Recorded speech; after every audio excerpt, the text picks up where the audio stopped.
दोस्तों शाहरुख खान के बेटे आर्यन खान को समीर वानखेड़े ने मुंबई के समंदर के एक क्रूज़ पर गिरफ्तार कर लिया था और उनके ऊपर आरोप लगाए थे कि वो नशे में थे, वो ड्रग उनके पास से मिले थे, उन्होंने ड्रग्स को कंज़्यूम किया हुआ था। इस आरोप के कारण आर्यन खान को महीनों तक जेल में रखना पड़ा और अब ऐसे आरोप लग रहे हैं कि समीर वानखेड़े ने आर्यन खान को छोड़ने के लिए शाहरुख खान से 25 करोड़ रुपए की डिमांड की थी। अब दोस्तों इस आरोप में कितनी सच्चाई है तो मैं नहीं जानता, ये तो अंदर की बात है। लेकिन फ्रेंड्स अभी कुछ दिन पहले से शाहरुख खान और समीर वानखेड़े के बीच जो चैट हुई थी, उनके बीच जो मैसेजेस का आदान-प्रदान हुआ था, उसकी वो चैट बाहर आई थी। समीर वानखेड़े के सामने वो गिड़गिड़ाते हुए नज़र आ रहे हैं। दोस्तों इस चैट से एक चीज़ साबित होती है कि कितना बड़ा पावरफुल सेलिब्रिटी हो, कितना पैसे वाला हो, कितना भी पावरफुल लोग हो, आदमी हो, वह अपने बच्चों के कारण अक्सर टूट जाता है और अपने बच्चों के कारण उसको कहीं न कहीं बेइज़्ज़ती का और बदनामी का शिकार होना पड़ता है। आदमी अपने पड़ोसी से लड़ लेगा, रिश्तेदार से लड़ लेगा, अपने कॉम्पिटिटर से लड़ लेगा, लेकिन अपने बच्चों से नहीं लड़ पाता। बच्चों के सामने पावरफुल से पावरफुल आदमी हार जाता है। दोस्तों यहाँ पर शाहरुख खान कितने पावरफुल आदमी हैं, कितने बड़े सेलिब्रिटी हैं, कितनी नेटवर्थ है उनकी और नंबर 1 सेलिब्रिटी इंडिया के हैं, नंबर 1 एक्टर हैं, बादशाह हैं भारत के। उसके बावजूद वो नारकोटिक्स ऑफिसर से बेचारे उनके सामने गिड़गिड़ा रहे हैं, उनसे अपने बच्चों को छोड़ने की भीख माँग रहे हैं। फ्रेंड्स यहाँ आप अंदाज़ा लगा सकते हैं कि सरकारी आदमी की कितनी पावर होती है। एक सरकारी आदमी बॉलीवुड के बादशाह पर भारी पड़ रहा है और बेचारा अपने बेटे को छुड़ाने के लिए उनके सामने गिड़गिड़ा रहा है, अपने बेटे को छोड़ने की भीख माँग रहा है। तो दोस्तों एक बात तो साफ़ हो जाती है कि कानून सबके लिए बराबर होता है और अगर आपने कुछ गलत किया है, आपके बच्चों ने कुछ गलत किया है, तो आपको सरकार के सामने, प्रशासन के सामने झुकना पड़ेगा ही पड़ेगा। तो इसलिए एक बात हमको सभी को सीखनी चाहिए कि हमें अपने बच्चों को अच्छे संस्कार ही देने चाहिए, क्योंकि पैसे से हम अपने बच्चों को नहीं बचा सकते।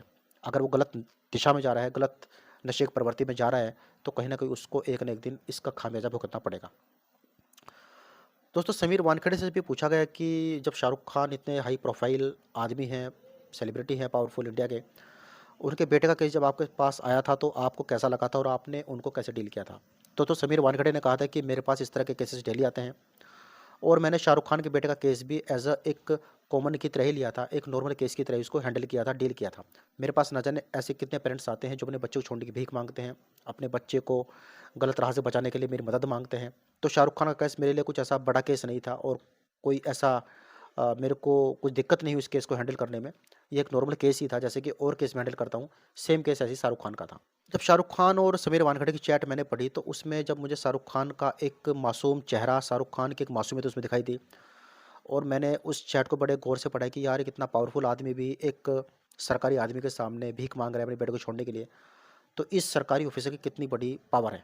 दोस्तों यहाँ पर मुझे शाहरुख खान के ऊपर बड़ा तरस आया कि यार कैसे बेचारा अपने बेटे की छोड़ने के लिए, बेटे को बचाने के लिए भीख माँग रहा है।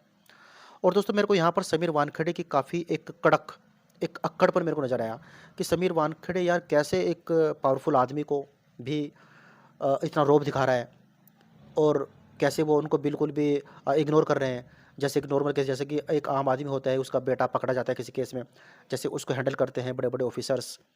तो ऐसे ही शाहरुख खान के बेटे को भी समीर वानखेड़े हैंडल कर रहा है, डील कर रहा है। उसको कोई फ़र्क नहीं पड़ रहा है कि किसका बेटा है।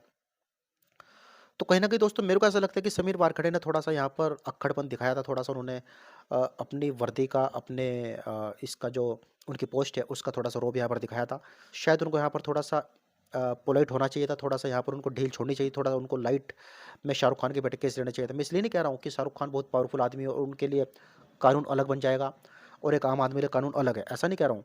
लेकिन फिर भी थोड़ा सोचना चाहिए कि यार हम किस आदमी के केस को हैंडल कर रहे हैं और अगर हम उस आदमी के इस और अगर हम किसी पावरफुल बच्चे के केस को, किसी पावरफुल आदमी के केस को बढ़ा चढ़ाकर दिखाएँगे, उसको भी हम इग्नोर करेंगे, उसको हम बिल्कुल ज़रा से भी अहमियत नहीं देंगे, तो कहीं न कहीं देखिए उस आदमी की साख पर बट्टा लगता है, उस आदमी की साख पर बड़ा फ़र्क पड़ता है। क्योंकि देखिए शाहरुख खान बहुत ही पावरफुल आदमी है, सेलिब्रिटी है और इंडिया में उनकी ज़बरदस्त फ़ैन फ़ॉलोइंग है, ओवरसीज़ में उनकी ज़बरदस्त फ़ैन फ़ॉलोइंग है, सभी लोग उनको बहुत पसंद करते हैं, उनकी पिक्चर देखना पसंद करते हैं। तो कहीं न कहीं मेरे हिसाब से समीर वानखेड़े को थोड़ा-सा यहाँ पर दरिया-दिली, थोड़ा-सा पोलाइट होना चाहिए था, जो उन्होंने नहीं दिखाया। बाकी दोस्तों कानून सबके लिए बराबर होता है, मैं यहाँ पर ये नहीं कह रहा हूँ कि शाहरुख खान को स्पेशल ट्रीटमेंट देना चाहिए था, उनके बेटों को एकदम छोड़ देना चाहिए था, ऐसा भी नहीं है। लेकिन थोड़ा-सा फिर भी हमें देखना चाहिए कि सामने वाला बंदा कौन है, उसकी क्या साख है, उसकी क्या रेपुटेशन है, उसकी क्या डिग्निटी है। थोड़ा समीर वानखेड़े ने अपनी पोस्ट का यहाँ पर ज़्यादा फ़ायदा उठाया, मुझे ऐसा लगता है। बाकी दोस्तों ये मेरा पर्सनल ओपिनियन है, मैं ना तो समीर वानखेड़े को गलत बता रहा हूँ, ना ही मैं शाहरुख खान को गलत बता रहा हूँ। उन्होंने केस कैसे हैंडल किया वो तो अंदर की बात है और ये बातें वो दोनों ही जाने। लेकिन शाहरुख खान की चैट को पढ़कर मुझे शाहरुख खान के ऊपर बड़ा तरस आया था और मुझे बड़ी दरियादिली उनके ऊपर आई थी कि यार इतना बड़ा पावरफुल सेलिब्रिटी भी अगर इस तरह से किसी ऑफिसर के सामने भीख मांग रहा है, उसके सामने गिड़गिड़ा रहा है अपने बेटे को छोड़ने के लिए, तो फिर हम सब लोगों की तो यार औकात ही क्या है। हालाँकि दोस्तों हमें बच्चों को अच्छे संस्कार देने चाहिए और अगर बच्चों को कभी सर पर चढ़ाना नहीं चाहिए, अपने बच्चों को भी पैसे को लोभ नहीं दिखाना चाहिए, अपने बच्चों को कभी भी ये नहीं सिखाना चाहिए कि हाँ, मैं पावरफुल आदमी हूँ, आप कुछ भी गलत करो और आपको हम लोग बचा लेंगे, ऐसा नहीं करना चाहिए, ऐसा नहीं सिखाना चाहिए क्योंकि बच्चे फिर गलत दिशा में जाते हैं और सभी के लिए कानून बराबर है। और बाकी दोस्तों अगर आपको वीडियो में कुछ अच्छा लगा हो तो प्लीज़ वीडियो को लाइक, सब्सक्राइब ज़रूर कर दीजिएगा।